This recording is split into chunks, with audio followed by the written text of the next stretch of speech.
ತಿಳಿ ಕನ್ನಡ ದ್ವಿತೀಯ ಭಾಷೆ ಕನ್ನಡ ಭಾಗ 1 10ನೇಯ ತರಗತಿ ಪದ್ಯ 3 ಸದ್ದು ಮಾಡದಿರು. ಕೃತಿಕಾರರು ಡಾಕ್ಟರ್ ಸಿ.ಪಿ. ಕೃಷ್ಣಕುಮಾರ್. ಸಾರಾಂಶ ಅಭ್ಯಾಸ ಪ್ರಶ್ನೋತ್ತರಗಳು ಭಾಷಾಭ್ಯಾಸ. ಕೃತಿಕಾರರ ಪರಿಚಯ. ಸಿ.ಪಿ. ಕೃಷ್ಣಕುಮಾರ್ ಸಿಪಿಕೆ ಅವರು 1939ರಲ್ಲಿ ಕೃಷ್ಣರಾಜನಗರ ತಾಲೂಕಿನ ಚಿಕ್ಕನಾಯಕನಹಳ್ಳಿಯಲ್ಲಿ ಜನಿಸಿದರು. ಇವರು ಬೊಗಸೆ, ಕನ್ನಡ ಚತುರ್ಮುಖ, ಕನ್ನಡ ನಾಗಾನಂದ ಮತ್ತು ಪರಿಭಾವನೆ ಮುಂತಾದ ಕೃತಿಗಳನ್ನು ಬರೆದಿದ್ದಾರೆ. ಇವರಿಗೆ ಕರ್ನಾಟಕ ಸಾಹಿತ್ಯ ಅಕಾಡೆಮಿ ಪ್ರಶಸ್ತಿ, ರಾಜ್ಯೋತ್ಸವ ಪ್ರಶಸ್ತಿ ಮತ್ತು ಚುಟುಕ ರತ್ನ ಪ್ರಶಸ್ತಿ ದೊರೆತಿವೆ. ಪ್ರಸ್ತುತ ಕವನವನ್ನು ಅವರ ಬೊಗಸೆ ಕವನ ಸಂಕಲನದಿಂದ ಆಯ್ದುಕೊಳ್ಳಲಾಗಿದೆ. ಈಗ ಸಂಕ್ಷಿಪ್ತ ಸಾರಾಂಶ. ಎಲೈ ಜೀವವೇ ಗದ್ದಲ ಮಾಡದೆ ಜೀವಿಸು, ಪ್ರಸಿದ್ಧಿಯ ಪ್ರಶಸ್ತಿ ಪಡೆಯದೆ ತೀರವನ್ನು ಬಂದರವನ್ನು ಸೇರು.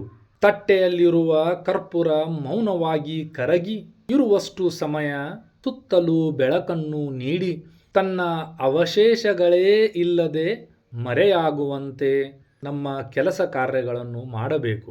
ದೀಪದ ಬೆಳಕು ಕಂಡ ಕ್ಷಣ ಕತ್ತಲೆ ಮರೆಯಾಗುವಂತೆ ಶಾಂತಿಯಿಂದ ಸಹನೆಯಿಂದ ಬದುಕಿನ ಕರ್ತವ್ಯವನ್ನು ಮಾಡಿ ಮುಗಿಸಬೇಕು.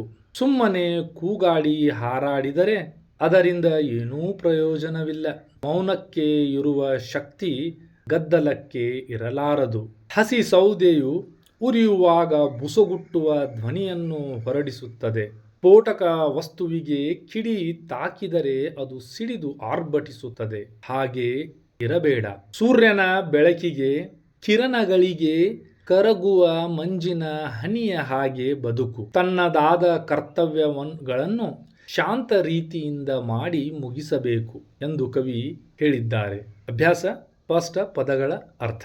ಇಬ್ಬನಿ ಮಂಜಿನ ಹನಿ, ಒಲು ಅಂತೆ, ತ್ವರೆ ತ್ಯಜಿಸು, ಹೊಳೆ ನದಿ, ಬಿರುದು ಪ್ರಶಸ್ತಿ, ಮಿಡುಕು ನಡಗು, ರೇವು ಬಂದರು, ಅತ್ತೆ ಅಲ್ಲವೇ, ತಿಮಿರ ಕತ್ತಲೆ ಅಜ್ಞಾನ, ಧ್ವನಿ ತತ್ಸಮ ಧನಿ ತದ್ಭವ, ಮದ್ದು ಸಿಡಿಯುವ ವಸ್ತು, ರವಿಕರ ಸೂರಕಿರಣ, ಸೋಂಕು ತಾಗು. ಮುಖ್ಯ ಪ್ರಶ್ನೆ ಸಂಖ್ಯೆ 2. ಪ್ರಶ್ನೆಗಳು.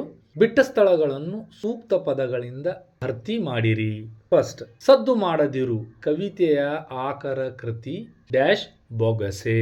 ಎರಡನೇದು, ಸಿಪಿಕೆ ಅವರ ಪೂರ್ಣ ಹೆಸರು ಡ್ಯಾಶ್ ಚಿಕ್ಕನಾಯಕನಹಳ್ಳಿ ಪುಟ್ಟೇಗೌಡ ಕೃಷ್ಣ ಕುಮಾರ್. ಮೂರನೇದು, ತಿಮಿರ ಪದದ ಅರ್ಥ ಡ್ಯಾಶ್ ಕತ್ತಲೆ ಅಥವಾ ಅಜ್ಞಾನ. ಆ ಕೆಳಗಿನ ಪ್ರಶ್ನೆಗಳಿಗೆ ಒಂದು ವಾಕ್ಯದಲ್ಲಿ ಉತ್ತರಿಸಿ. ಫಸ್ಟ್, ತಿಮಿರಕ್ಕೆ ವೈರಿ ಯಾವುದು? ಉತ್ತರ, ತಿಮಿರಕ್ಕೆ ವೈರಿ ದೀಪ ಅಥವಾ ಬೆಳಕು. ಕವಿ ಮಾನವನ ಬದುಕನ್ನು ಇಬ್ಬನಿಗೆ ಏಕೆ ಹೋಲಿಸಿದ್ದಾರೆ? ಉತ್ತರ, ಇಬ್ಬನಿಯು ಸದ್ದು ಗದ್ದಲವಿಲ್ಲದೆ ಮೌನವಾಗಿ ಕರಗುವುದರಿಂದ ಕವಿ ಮಾನವನ ಬದುಕನ್ನು ಇಬ್ಬನಿಗೆ ಹೋಲಿಸಿದ್ದಾರೆ. ಮೂರನೇ ಪ್ರಶ್ನೆ, ನಮ್ಮ ಕರ್ತವ್ಯಗಳನ್ನು ಹೇಗೆ ಮುಗಿಸಬೇಕೆಂದು ಕವಿ ಹೇಳಿದ್ದಾರೆ? ಉತ್ತರ, ಶಾಂತ ರೀತಿಯಿಂದ ಬದುಕುತ್ತಾ ಮುಗಿಸಬೇಕೆಂದು ಹೇಳಿದ್ದಾರೆ. ಈ ಪ್ರಶ್ನೆಗಳಿಗೆ 3-4 ವಾಕ್ಯಗಳಲ್ಲಿ ಉತ್ತರಿಸಿರಿ. ಮೊದಲನೇ ಪ್ರಶ್ನೆ, ಸದ್ದ ಮಾಡದೆ ಬಾಳಬೇಕು ಎಂಬುದಕ್ಕೆ ಕವಿ ನೀಡುವ ಹೋಲಿಕೆಗಳಾವವು? ಉತ್ತರ, ತಟ್ಟೆಯಲ್ಲಿ ಕರ್ಪೂರ ಮೌನವಾಗಿ ಕರಗುತ್ತದೆ. ದೀಪದೆದುರಿಗೆ ಕತ್ತಲು ನಿಶ್ಶಬ್ದವಾಗಿ ಸರಿಯುತ್ತದೆ. ರವಿ ಕಿರಣಗಳಿಗೆ ಇಬ್ಬನಿ ಕರಗಿ ನೀರಾಗುತ್ತದೆ. ಯಾವುದೇ ಶಬ್ದ ಮಾಡದೆ ಹಡಗು ರೇವನ್ನು ಸೇರುತ್ತದೆ. ಹಾಗೆಯೇ ಮಾನವ ಸದ್ದು ಗದ್ದಲವಿಲ್ಲದೆ ಬಾಳಬೇಕು ಎಂದು ಕವಿ ತಿಳಿಸುತ್ತಾರೆ. ಎರಡನೇ ಪ್ರಶ್ನೆ, ಕೂಗಾಟದ ಬದುಕು ನಿಷ್ಪ್ರಯೋಜಕ ಎಂಬುದಕ್ಕೆ ಕವಿ ನೀಡುವ ನಿದರ್ಶನಗಳಾವವು?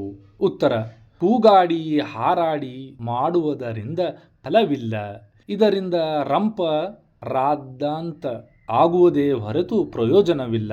ಉದಾಹರಣೆಗೆ, ಹಸಿ ಸೌದೆ ಬುಸಗುಟ್ಟಿ ಹೊಗೆ ಎಬ್ಬಿಸಿದಂತೆ ತಿಡಿಮದ್ದಿಗೆ ಒಂದೇ ಒಂದು ಕಿಡಿ ಸೋಂಕಿದ ತಕ್ಷಣ ಅದು ಶಬ್ದ ಮಾಡಿ ಸಿಡಿದೇಳುವಂತೆ ಇದರಿಂದ ನಷ್ಟವೇ ಹೊರತು ಲಾಭವಿಲ್ಲ.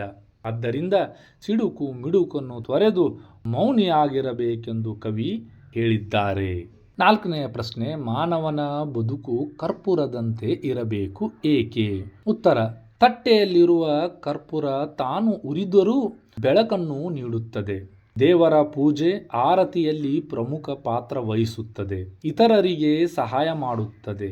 ಆಗ ಯಾವುದೇ ಗದ್ದಲವನ್ನು ಮಾಡದೆ ಮೌನವಾಗಿ ಕರಗುತ್ತದೆ. ಹಾಗೆಯೇ ಮಾನವರು ಸಹ ತನಗೆ ಕಷ್ಟವಾದರೂ ಇತರರಿಗೆ ಸಹಾಯ ಮಾಡಬೇಕು. ಯಾವುದೇ ಸದ್ದು ಗದ್ದಲವಿಲ್ಲದೆ ಶಾಂತಿಯ ರೀತಿಯಿಂದ ಬಾಳಬೇಕು. ಈ ಕೆಳಗಿನ ಪ್ರಶ್ನೆಗಳಿಗೆ 8-10 ವಾಕ್ಯಗಳಲ್ಲಿ ಉತ್ತರಿಸಿರಿ. ಮೊದಲನೇ ಪ್ರಶ್ನೆ, ಸದ್ದು ಮಾಡದಿರು ಕವಿತೆಯ ನೀಡುವ ಸಂದೇಶವೇನು? ಉತ್ತರ, ಆಡಂಬರ ಪ್ರದರ್ಶನ ಇವುಗಳಿಗೆ ಜನ ಮನಸೋಲುವುದು ಸಾಮಾನ್ಯ. ಸಂಪತ್ತು, ಹೆಸರು, ಕೀರ್ತಿ ಇವುಗಳನ್ನು ಪಡೆಯುವುದೇ ಜೀವನ ಎಂದು ಅನೇಕ ಜನ ತಿಳಿದಿದ್ದಾರೆ. ಆದರೆ ದಾವುದು ಇಲ್ಲದೆ ಸದ್ದು ಮಾಡದೆ ಜೀವನವನ್ನು ನಡೆಸಬೇಕು. ಗದ್ದಲವು ಮಾಡಿದರೆ ಗುರಿಯನ್ನು ಮುಟ್ಟಬೇಕು. ತಟ್ಟೆಯಲ್ಲಿ ಕರ್ಪೂರ ಮೌನದಲ್ಲಿ ಕರಗುವಂತೆ, ದೀಪದೆದುರಿಗೆ ತಿಮಿರ ಸರಿಯುವಂತೆ ಶಾಂತಿಯಿಂದ ಬದುಕಿನ ಕರ್ತವ್ಯವನ್ನು ಮುಗಿಸಬೇಕು. ಕೂಗಾಡಿ ಹಾರಾಡಿ ಫಲವಿಲ್ಲ. ಹಸಿ ಸೌದೆ ಬುಸಗುಟ್ಟಿ ಜೋರಾಗಿ ದನಿಯುತ್ತದೆ. ಕಿಡಿ ಸೋಕಿದರೂ ಮದ್ದು ಸಿಡಿದು ಅಬ್ಬರಿಸುತ್ತದೆ. ಅಂತಹ ಅಬ್ಬರದ ಜೀವನ ನಮಗೆ ಬೇಡ. ರವಿಕಿರಣಕ್ಕೆ ಇಬ್ಬನಿ ಕರಗುವಂತೆ ಸಿಡುಕು ಮಿಡುಕನ್ನು ತೊರೆದು ಮೌನದಿಂದ ನಮ್ಮ ಕರ್ತವ್ಯವನ್ನು ಮಾಡುತ್ತಾ ಜೀವನ ನಡೆಸಬೇಕೆಂದು ಕವಿ ಹೇಳಿದ್ದಾರೆ. ಪ್ರಶ್ನೆ 2, ಬದುಕಿನಲ್ಲಿ ಶಾಂತಿ ಮತ್ತು ಸದ್ದು ಇವುಗಳಲ್ಲಿ ಯಾವುದು ಹೆಚ್ಚು ಸುಖ ನೀಡುತ್ತದೆ, ಏಕೆ? ಬದುಕಿನಲ್ಲಿ ಶಾಂತಿ ಹೆಚ್ಚು ಸುಖವನ್ನು ನೀಡುತ್ತದೆ. ಮೇಲಿನ ಪದ್ಯದಲ್ಲಿ ಕವಿ ಮೌನದ ಮಹತ್ವವನ್ನು ತುಂಬಾ ಶ್ರದ್ಧೆಯಿಂದ ವರ್ಣಿಸಿದ್ದಾರೆ. ತಟ್ಟೆಯೋಳ್ ಕರ್ಪೂರ ಮೌನದಲ್ಲಿ ಕರಗುವೋಳ್ ಎಂಬ ಪಂಕ್ತಿಯಲ್ಲಿ ಮೌನವನ್ನು ಕರಗುವ ಕರ್ಪೂರಕ್ಕೆ ಹೋಲಿಸಿ, ಅದು ದ್ವೀಪದ ಮುಂದೆ ತಿಮಿರವನ್ನು ಹೇಗೆ ಓಡಿಸುತ್ತದೆಯೋ ಹಾಗೆಯೇ ಮಾನವ ಜೀವನದ ಅಜ್ಞಾನವನ್ನು ದೂರ ಮಾಡುತ್ತದೆ ಎಂಬ ಸಂದೇಶವನ್ನು ನೀಡಲಾಗುತ್ತಿದೆ. ಕೂಗಾಡಿ ಹಾರಾಡಿ ಫಲವೇನು ಎಂಬ ಪ್ರಶ್ನೆಯ ಮೂಲಕ ಗದ್ದಲದಿಂದ ಏನೂ ಪ್ರಯೋಜನ ಎಂಬ ಚಿಂತನೆಯನ್ನು ಪ್ರೇರಿತ ಮಾಡಲಾಗುತ್ತಿದೆ. ಹಸಿ ಸೌದೆ ಬುಸುಗಟ್ಟಿದ ನಿನ್ನೆಯ ದನಿ ಕಿಡಿ ಸೋಂಕಿದಂತೆ ಸಿಡಿದಬ್ಬರದಿಂದ ಏನೂ ಉಳಿಯದು. ಕೊನೆಗೆ ಸಿಡುಕು ಮಿಡುಕನ್ನು ತೊರೆದು ಮೌನಿಯಾಗು ಎಂದು ಮನಃಶಾಂತಿಯನ್ನು ಜೀವನದ ಗುರಿಯನ್ನಾಗಿ ಮಾಡುವ ಎಂಬ ಉಪದೇಶವನ್ನು ನೀಡುತ್ತಾರೆ. ಈಗ ಸಂದರ್ಭದೊಡನೆ ವಿವರಿಸಿರಿ. ಫಸ್ಟ್, ಶಾಂತಿಯಲ್ಲಿ ಬದುಕಿನಿ ಕರ್ತವ್ಯವನ್ನು ಮುಗಿಸು. ಉತ್ತರ, ಆಯ್ಕೆ ಈ ವಾಕ್ಯವನ್ನು CP ಕೃಷ್ಣಕುಮಾರ್ ಅವರು ಬರೆದಿರುವ ಬೊಗಸೆ ಎಂಬ ಕವನ ಸಂಕಲನದಿಂದ ಆಯ್ದು ಸದ್ದು ಮಾಡದಿರು ಎಂಬ ಪದ್ಯದಿಂದ ಆರಿಸಲಾಗಿದೆ. ಸಂದರ್ಭ, ಈ ವಾಕ್ಯವನ್ನು ಕವಿಯು ಮಾನವನು ಕೆಲಸವನ್ನು ಶಾಂತಿಯಿಂದ ಮುಗಿಸಬೇಕು ಎಂದು ಹೇಳುವ ಸಂದರ್ಭದಲ್ಲಿ ಹೇಳಿದ್ದಾರೆ. ಕರ್ಪೂರವು ತಟ್ಟೆಯೊಳಗೆ ಮೌನದಲ್ಲಿ ಕರಗುವಂತೆ, ದೀಪದೆದುರು ಕತ್ತಲೆ ನಿಲ್ಲದೆ ಸರಿದು ಹೋಗುವಂತೆ ಬದುಕನ್ನು ಶಾಂತ ರೀತಿಯಲ್ಲಿ ಕರ್ತವ್ಯವನ್ನು ಮುಗಿಸಬೇಕು ಎಂದು ಹೇಳುವ ಸಂದರ್ಭದಲ್ಲಿ ಈ ಮೇಲಿನ ಮಾತು ಬಂದಿದೆ.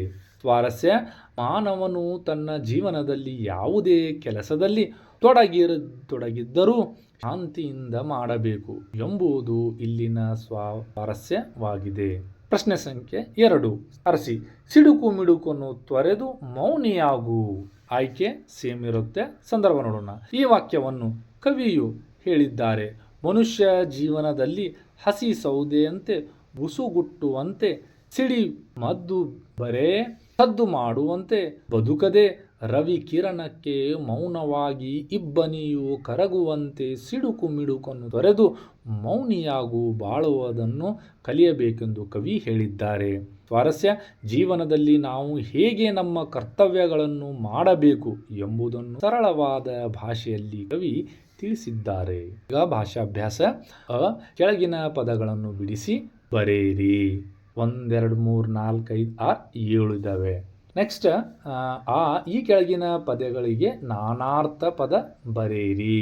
ನೆಕ್ಸ್ಟ್, ಈ ಕೆಳಗಿನ ಪದಗಳಿಗೆ ವಿರುದ್ಧಾರ್ಥಕ ಪದಗಳನ್ನು ಬರೆಯಿರಿ.